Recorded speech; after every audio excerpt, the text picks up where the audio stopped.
नमस्कार मित्रों, गढ़ यात्रा डिजिटल चैनल में आपका स्वागत है। और एक बार मैं जसवंत रावत फिर आप लोगों के सामने।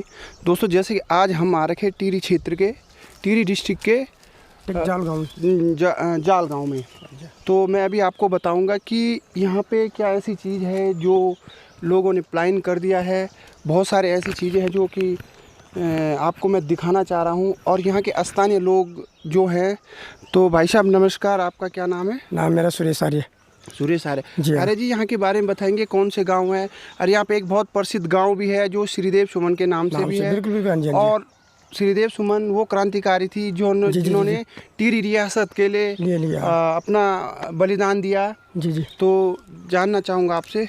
जी हाँ, उनका गांव ये सामने पड़ता है, ये सामने होगा ना जाल गांव। आप एक बार गांव भी दिखा दीजिए। ये सामने दिखा दे रहा है आपको ना, ये जाल गांव हो गया ये वाला। ये जाल गांव है। उसके आगे फिर सिमदाड़ी पड़ गया। ये जाल गांव जो है ये श्रीदेव सुमन की वो जन्मभूमि है। ये जन्मभूमि है। जी जी जी जी। और उसके बगल में कौन सा गाँव है? रोका नाप इधर को, इधर को। अरे पेड़ हो गया ना आगे, भयंकर पूरा गाँव है दिखाना था। अच्छा, चलो कोई नहीं। इसके अगले गाँव है सिमदाड़ी गाँव, सिमदाड़ी गाँव, जहाँ मंदिर दिखा दे रहा है ना आपको। जी हाँ।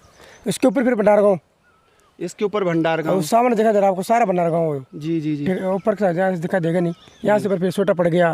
जी ठीक है जी। अच्छा, एक चीज़ मैं जो आपसे पूछना चाह रहा हूँ, लोगों ने प्लान जो हुआ है, क्योंकि अभी मैं बहुत सारे घर देख रहा था, जैसे ये वाला घर है, तो काफ़ी पुराना घर है और लग रहा है कि यहाँ पे प्लान का क्या कारण हो सकता है? ये थोड़ा कारण ये कि यहाँ से लोग जो है ना, ये सारे अब देशों में चले गए। नहीं तो क्या कारण था यहाँ पे? मतलब यहाँ पे तो शुद्ध हवा, पानी और ये सारी चीज़ें हैं, लेकिन यहाँ अच्छी प्रकृति का अच्छी इन्वायरमेंट को छोड़ के अगर लोग बाहर जा रहे तो उसका क्या कारण? इसका कारण है कि कारण इसका कि यहाँ पे पहले गाड़ी कम चलती थी ना, गाड़ी। अच्छा, गाड़ियों की व्यवस्था नहीं थी। दूसरी बात है, कोई अगर किसी को कोई दिक्कत हो रही, रात को किसी को तबीयत खराब हो गई, किसी को स्वास्थ्य ऐसा है, फिर गाड़ी का प्रॉब्लम से इसलिए इसने गाँव छोड़ रखा है। अच्छा, ठीक है। तो स्वास्थ्य सुविधाएं भी इसमें मान सकते हैं क्या कि आखिर कोई बीमार हो गया तो उसको इमीडिएटली कोई ऐसा संसाधन नहीं था जिसके द्वारा उसको सही उपचार सही समय पे मिल पाए? ना कुछ नहीं था यहाँ से कोई व्यवस्था। यहाँ से कम से कम आप 2-3 घंटे लग जाते थे पैदल जाने में। 2-3 घंटे का रास्ता था जो कि एक जोखिम भरा था।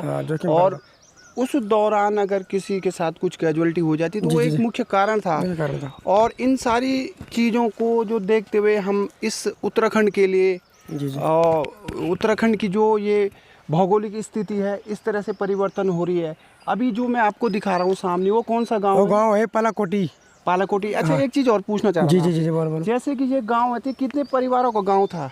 गाँव यहाँ तो बहुत परिवार का गाँव था, पर कोई घर में रहते नहीं, सारे नीचे चले गए शहरों में। सारे लोग पलायन कर चुके घर में। अच्छा, दूसरी सबसे बड़ी चीज में जो आपसे पूछना, कुछ लोग कहते हैं कि यहाँ पे रोजगार नहीं था। रोजगार है नहीं था। तो रोजगार न होने का कुछ लोग कहते हैं कि भाई यहाँ पे साग सब्जी या इस तरह आप देख रहे हो यहाँ, देख रहे हो नदी में कुछ नहीं है यहाँ, देखो जबकि पानी है, सब कुछ है। अच्छा, कोई काम करने को एक खास बात कि ये वो खेती है जो पानी वाली है। तो पानी आपको पूरा दिखाएंगे अभी। ये पूरा नज़ारा जो सामने आप देख रहे हैं, ये पूरा नज़ारा है उस क्षेत्र का जहाँ पे एक महान पुरुष का जन्म हुआ है, श्रीदेव सुमन के। उस क्षेत्र में आज हम आए हुए हैं।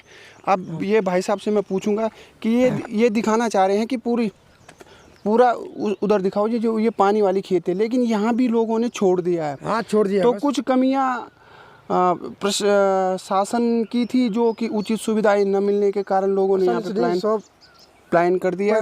सर कोई उधर चले गए, कोई कहीं का चले गए करने के लिए, खेती बाड़ी को करने के लिए तैयार है ही नहीं, जबकि पानी है, सब कुछ है। ठीक है। अब देखो तो यहाँ झाड़ी हो रखी है, कहाँ कुछ हो रखा है, यहाँ कोई करने के लिए तैयार है ही नहीं इस गाँव में। एक कारण ये भी है कि हम लोग खुद भी करना नहीं चाहते हैं।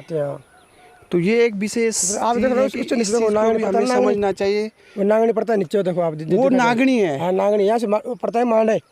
जब आपको पीपल का पेड़ दिखा दे रहा है ना, वहाँ पे शिव का मंदिर, वहाँ देखो खेती हो रखी है, क्योंकि वहाँ के लोग मेहनती है, मेहनत करते हैं। अच्छा देखो, एक खास बात अभी भाई साहब ने बताया कि ये क्षेत्र श्रीदेव सुमन का वो क्षेत्र है, बलिदान की भूमि भी इसको बोला जाता है। इससे थोड़ा आगे जाएंगे हम तो जो वो खेती वाली है, वो कौन सा गांव बताए भाई साहब? भाई साहब वो है मांडे गांव है, नागनी और मांडे गांव के क्षेत्र में।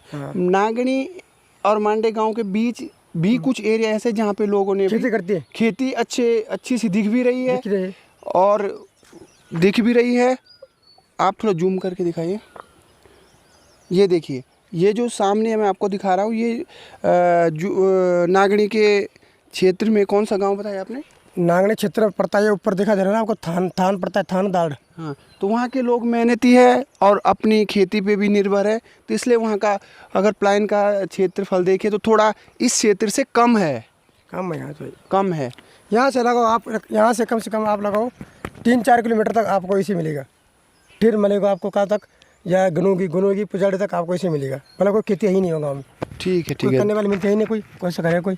धन्यवाद आपका, आपने हमें ठीक है, अपने गांव की जानकारी दी। जी जी जी जी। और हम अभी फिर बने रहेंगे और भी चीज़ें आप लोगों को दिखाएंगे। बने रहे गढ़ यात्रा डिजिटल चैनल से।